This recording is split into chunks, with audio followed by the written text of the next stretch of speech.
26 მარტს ახალქალაქში ქართული ოცნების დეპუტატი ენზელ მკოიანი და მისი შეიარაღებული დაჯგუფება თავს დაესხა პატრიოტთა ალიანსის ადგილობრივი ორგანიზაციის ხელმძღვანელს საველე პეტროსიანს და მის ვაჟს. იმისათვის, რომ გამოვრიცხოთ სხვადასხვა სახის სპეკულაცია, ჩვენ დეტალურად გავშიფრეთ ვიდეო მასალა, რომელიც საჯაროდ არის ინტერნეტში გამოქვეყნებული და რომელიც ამ თავდასხმას ასახავს. 26 მარტს ენზელ მკოიანის ძმისშვილმა კარაპეტ მკოიანმა შეხვედრა ტყეში დაუნიშნა გიორგი პეტროსიანს. გიორგი პეტროსიანმა ამ შეხვედრაზე უარი უთხრა. იმავე დღეს დაახლოებით დღის 3 საათზე კარაპეტ მკოიანმა და მისმა დეიდაშვილმა გოგი მხითარიშვილმა გიორგი პეტროსიანს უკვე მამამისის საველე პეტროსიანის კუთვნილ კაფეში მიაკითხეს. სამწუხაროდ ამ მოვლენების ამსახველი ვიდეო მასალა ჩვენ არ აგვაქვს. მეტიც გვაქვს გონივრული ეჭვი, რომ ეს ვიდეო მასალა სწორედ ენზელ მკოიანმა გააქრო. ჩვენს ხელთ არსებული ვიდეო მასალიდან ნათლად ჩანს, რომ 15 საათზე 27 წუთსა და 58 წამზე საველე პეტროსიანის კუთვნილი შენობის წინ დგას მისი ვაჟის გიორგი პეტროსიანის ავტომანქანა. ამ მანქანაში სხედან გიორგი პეტროსიანი, ენზელ მკოიანის ძმისშვილი კარაპეტ მკოიანი და მანქანასთან დადის კარაპეტ მკოიანის დეიდაშვილი გოგი მხითარიშვილი. გოგი მხითარიშვილი ზუსტად 1 წუთსა და 23 წამში თვითონაც ჯდება გიორგი პეტროსიანის ავტომანქანაში. ამავე 1 წუთსა და 23 წამში ნათლად ვხედავთ, რომ ქუჩის დიამეტრულად მოპირდაპირე მხარეს დგანა ენზელ მკოიანის მეორე ძმისშვილი 19 წლის არმენ მკოიანი და ენზელ მკოიანის დაჯგუფების კიდევ რამდენიმე წევრი. ჯამში 12 თუ 13 კაცი. გადის კიდევ 1 წუთი და ენზელ მკოიანის ძმისშვილი არმენ მკოიანი იწყებს მოძრაობას გიორგი პეტროსიანის ავტომობილისკენ.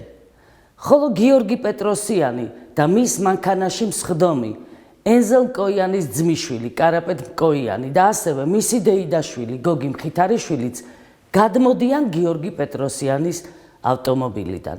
რამდენიმე წამში გიორგი პეტროსიანის ავტომობილისკენ იძვრება ენზელ მკოიანის დაჯგუფების მეორე, მესამე, შემდეგ კიდევ 2 წევრი, შემდეგ ყველა დანარჩენი წევრი, ანუ მთელი ჯგუფი. ამასობაში არმენ მკოიანი უკვე მისულია გიორგი პეტროსიანთან. კადრში ჩვენ ვხედავთ, რომ არმენ მკოიანი ძალზედ აგრესიულად იქცევა და ჩვენ გვაქვს ინფორმაცია, რომ ის პირდაპირ აგინებს და შეურაცხყოფას აყენებს გიორგი პეტროსიანს. ჩვენ ასევე კადრში ვხედავთ და ეს ნათლად ჩანს, რომ გიორგი პეტროსიანისთვის გოგი მხითარიშვილს ზურგზე ისე აქვს ხელი მიბჯენილი, რომ ჩვენ გვიჩნდება გონივრული ეჭვი, რომ ეს არის იარაღი. გიორგი პეტროსიანი, კარაპეტ და არმენ მკოიანები შედიან პეტროსიანების კუთვნილ ეზოში. უფრო სწორად, გიორგი პეტროსიანი ძალით შეყავთ საკუთარ ეზოში. კარაპეტ მკოიანი გარეთ რჩება. ეს ყველაფერი დაახლოებით 9 წუთში ხდება. შემდეგ ნათლად ჩანს, არმენ მკოიანი ისევ ძალზედ აგრესიულად იქცევა. ჩანს, რომ ისევ სიტყვიერ შეურაცხყოფას აყენებს გიორგი პეტროსიანს. ხოლო გიორგი პეტროსიანი და კარაპეტ მკოიანი გამოდიან ეზოდან და უეცრად მკოიანის დაჯგუფების უკვე მთელი 15 კაცი ხვდება მათ, რომლებიც ურტყამენ ერთ გიორგი პეტროსიანს. ამასობაში ეზოდან ჯერ 2 კაცი გამორბის, შემდეგ კიდევ 2, რომლებიც გაშველებას ცდილობენ. შემდეგ კიდევ 2 კაცი გამოდის ეზოდან, მაგრამ ეს 15 კაცი, ანუ მკოიანის დაჯგუფება ჩხუბით მიათრევს ყველას პეტროსიანების კუთვნილ ეზოში. ანუ ჩხუბის ეპიცენტრი გადადის პეტროსიანების ეზოში. ამასობაში მოდის 2 ქვეითი პოლიციელი. პოლიციელების მოახლოებასთან ერთად ეზოში ეტყობა ჩხუბი შენელდა და ჩვენ ვხედავთ, რომ ეზოდან ნელ-ნელა გამოდიან ადამიანები, ყველა გამოდის. მთელმა ამ პროცესმა 2 წუთზე ნაკლები დაიკავა და აი აქ ეკრანზე ჩანს უკვე თვითონ ენზელ მკოიანი, რომელიც მოემართება პეტროსიანების კუთვნილი კაფესკენ. კოიანების დაჯგუფების წევრები ხედავენ ელზენ კოიანს და მთელი ჯგუფი იკრიბება, ჯერ ერთ ადგილას ჩერდებიან და საუბრობენ და შემდეგ ნელ-ნელა გზის დიამეტრულად მოპირდაპირე მხარეზე ბრუნდებიან. დაბრუნების მომენტში სრულიად ნათლად ჩანს, რომ 15 საათზე 31 წუთსა და 56 წამზე არმენ კოიანს ხელთ აქვს პისტოლეტი და ამ პისტოლეტს ის კოიანის დაჯგუფების ერთ-ერთ წევრს გადასცემს. ანუ არმენ კოიანი იარაღით იყო მისული გიორგი პეტროსიანის ეზოში. და ჩვენ ვფიქრობთ, რომ ეს ზუსტად ის იარაღია, რომლის ძალითაც გიორგი პეტროსიანი შეიყვანეს საკუთარ ეზოში. რამდენიმე წამში ჩვენ კადრში ვხედავთ სამվել პეტროსიანის ავტომობილს, რომელიც უხვევს ქუჩაზე და კაფესთან ჩერდება. მანქანიდან გადმოდის სამվել პეტროსიანი. სამվել პეტროსიანი ავტომობილიდან გადმოვიდა ზუსტად 15 საათზე 32 წუთსა და 10 წამზე. მან კარგად დაინახა კოიანის დაჯგუფება, მაგრამ რეაქცია არ აქვს და მიემართება თავისი შვილისკენ, რომელიც დგას პეტროსიანების კუთვნილი ეზოს წინ. ახლა ჩვენ გთავაზობთ 4 სხვადასხვა ვიდეოკამერიდან გადაღებულ მასალას, რომელიც წამების მიხედვითაა სინქრონიზებული. 15 საათზე 32 წუთსა და 24 წამზე ნათლად ჩანს, რომ სამվել პეტროსიანს მიყავს ეზოს შენობისკენ თავისი შვილი გიორგი პეტროსიანი. მათთანვე არიან პოლიციელებიც, ხოლო ენზელ კოიანის ძმა მარტუნ კოიანი იწყებს მოძრაობას სამվել პეტროსიანის მიმართულებით. ჩვენ გვაქვს ინფორმაცია, რომ აგინებს და შეურაცხყოფას აყენებს. ასევე იძვრება პეტროსიანების მიმართულებით ენზელ კოიანი მთელი თავისი დაჯგუფებით და იწყება ორმხრივი სიტყვიერი დაპირისპირება. ამასობაში მეორე კამერა ცხადად გვიჩვენებს, რომ 15 საათზე 32 წუთსა და 31 წამზე არმენ კოიანი არეული მრუდე ტრაექტორიით იწყებს სირბილს, რაც ცხადყოფს, რომ გაისმა გასროლის ხმა. ამ დროს სამվել პეტროსიანს პისტოლეტი ჯერ ამოღებულიც კი არ აქვს. ზუსტად ერთ წამში ორივე მხარე ერთდროულად იღებს იარაღს.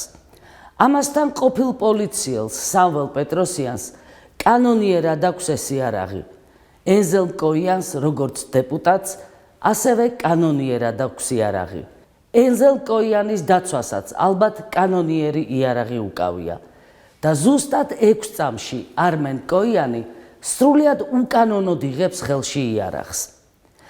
და ახლავე გეტყვით, რომ ეს ის იარაღია, რომელიც ჩვენი აზრით აქამდე უკვე ვნახეთ, ეს იარაღი ჰქონდათ მიდებული გიორგი პეტროსიანის ზურგზე და ეს ის იარაღია, რომელიც ცოტა ხანში საქმიდან საერთოდ გაქრება.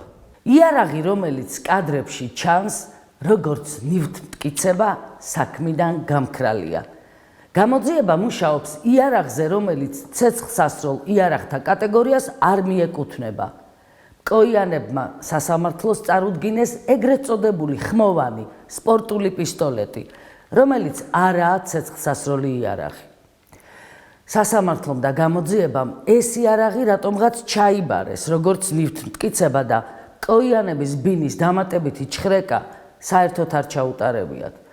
მაგრამ არსებობს ექსპერტიზის დასკვნა, რომლის თანახმადაც საქმეში არსებული სპორტული იარაღი დაზიანებულია და მისგან ფიზიკურად ვერ განხორციელდებოდა გასროლა. რატომაა საინტერესო ექსპერტიზის ეს დასკვნა და განსაკუთრებით ეს ნაწილი? კადრებიდან ჩანს დენთის კვამლი, როდესაც ჩვენ საუბრობთ არმენ კოიანის კადრებზე. და ეს დენთის კვალი მეტყველებს იმაზე, რომ იარაღი, საიდანაც არმენ კოიანმა ნამდვილად ისროლა, ცეცხლსასროლი იარაღია. მაგრამ ვიმეორებ, ამ კადრებში ჩანს ცეცხლსასროლი იარაღი, რომელიც საქმიდან გამქრალია. პეტროსიანის ადვოკატებმა გამოძიებისგან მოითხოვეს კონფლიქტის დროს გამოყენებული იარაღის მოძებნა. მაგრამ არც ეს და არც სხვა შუამდგომლობები სასამართლომ არ გაითვალისწინა. ოფიციალური ვერსიით გამოძიება სწავლობს 4 იარაღს, რომელთაგან არც ერთს არ ემთხვევა გამოძიების ადგილზე ნაპოვნი მასწრები, რასაც ექსპერტიზის დასკვნა ადასტურებს. დაუბრუნდეთ ვიდეო მასალას. მას ასე 15 საათზე, 32 წუთსა და 33 წამზე ყველა მხარე იწყებს იარაღის ამოღებას. კიდევ ერთ წამში ყველა მხარეს იარაღი ხელში უკავია. სამվել პეტროსიანი გაკავებული ყავს პოლიციას. ენზელ კოიანის დაჯგუფება თავისუფლად მოქმედებს. მათ ირგვლივ პოლიცია არ ჩანს. ჩანს თითქოს სამվել პეტროსიანი იარაღს რაღაცა მომენტში იშვერს კოიანის დაჯგუფების მიმართულებით, მაგრამ არ ისურის. შემდეგ ისურის მხოლოდ ჰაერში. სწორედ ამ მიზეზით დააპატიმრა ბატონმა ირაკლი კობახიძემ სამվել პეტროსიანი. კონფლიქტის ინიციატორი და სროლის ინიციატორი არის სამվել პეტროსიანი, რომელიც უპირისპირდება სახელმწიფო პოლიტიკურ თანამდებობის პირს და შესაბამისად აქ არის დანაშაულის ნიშნები. მინდა გულწრფელად ვკითხო ეხლა საზოგადოებას. თქვენს კუთვნილ ტერიტორიაზე 15 კაცი რომ მოვიდეს, თქვენ საკუთარ ეზოში, თქვენი შვილი იარაღის მუქარით რომ შეიყვანონ, შეურაცხყოფა მიაყენონ, ცემონ, მერე თქვენ და თქვენ შვილს შეიარაღებული ბანდა მოკლით რომ დაგემუქროთ და თუნდაც მათი დაშინების მიზნით ჰაერში რომ ისროლოთ. ამის შემდეგ საქმის მასალებიდან ის ცეცხლსასროლი იარაღი რომ გააქრონ, რომლითაც გესროლეს და მის მაგივრად სათამაშო პისტოლეტი ჩადონ. თქვენ უნდა დაგაპატიმრონ?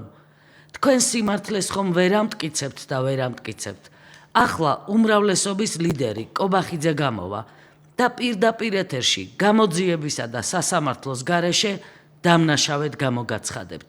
სასამართლო თქვენი ადვოკატების არც ერთ მოთხოვნას არ დააკმაყოფილებს. რა უნდა გააკეთოთ თქვენ? როგორ უნდა მოიქცეთ?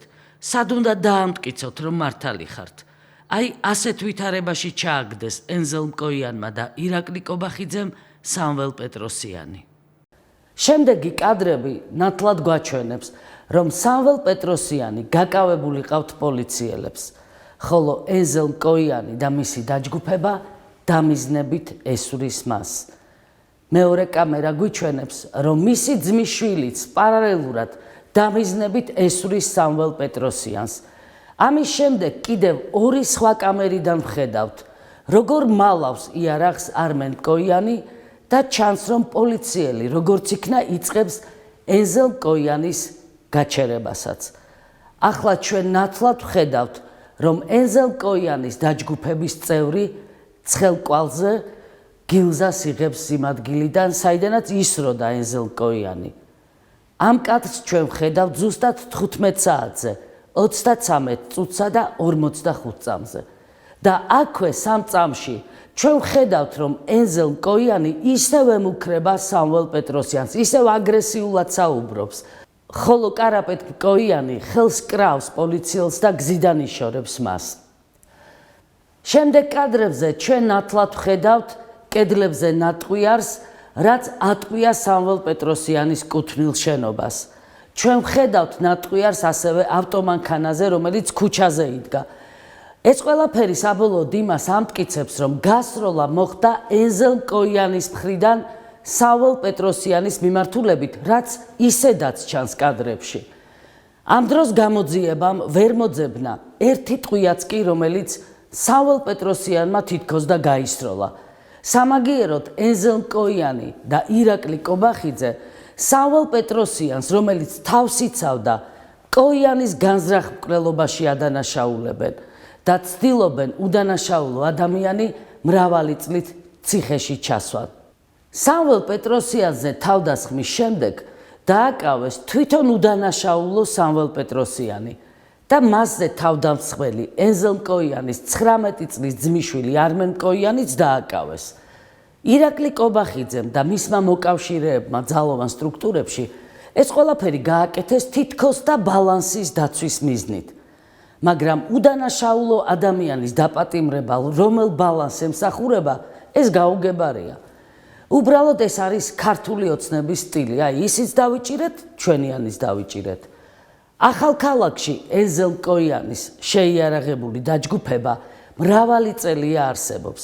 ის ატერორებს ადამიანებს, ცემს, იტაცებს, ესვრის მათ ცეცხლსასროლი იარაღიდან.